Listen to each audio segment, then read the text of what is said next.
Hi guys, আজকের রেসিপিটা গরু মাংস ভাজি।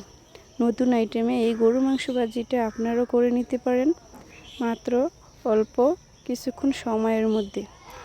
এখানে আমি অল্প কিছু গরু মাংস নিলাম, মানে ছোট ছোট টুকরো করে নিলাম, সাথে রসুন দিলাম, কাঁচামরিচ, পেঁয়াজ দিয়ে আর সাথে একটি আলু দিলাম।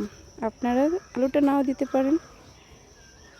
তো এখন আমি গরু মাংসটা মাখিয়ে নিলাম সব কিছু মশলা দিয়ে। এখানে একটা ম্যাগি মশলা দিয়ে দিবেন, অনেক টেস্টি হবে। এখন আমি ভেজে নিব।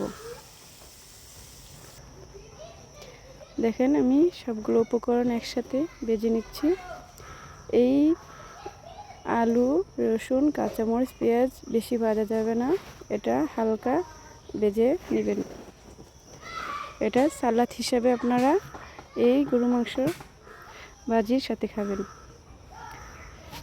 আমরা যখন শসা, টমেটো একসাথে সালাদ হিসেবে খাই, আজকে আপনারা এই প্রসেসে আপনারা এই সালাদটা বানিয়ে নেবেন। দেখেন আমি কীভাবে বানিয়ে নিলাম। ভিডিওটা ভালো লাগলে অবশ্যই একটা লাইক আর সাবস্ক্রাইব করবেন প্লিজ।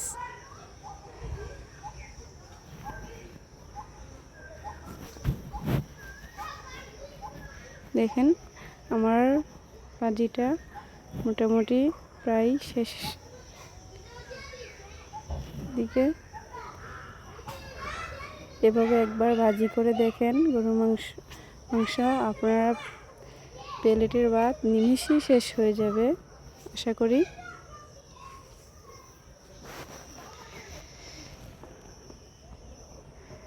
এই উপকরণটি বেশি ভাজা যাবে না।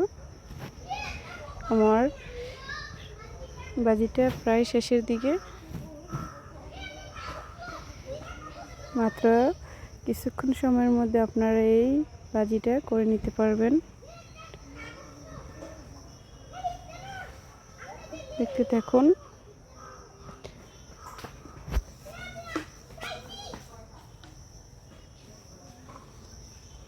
আশা করি ভিডিওটা ভালো লাগছে। আপনারা আমার চ্যানেলটা সাবস্ক্রাইব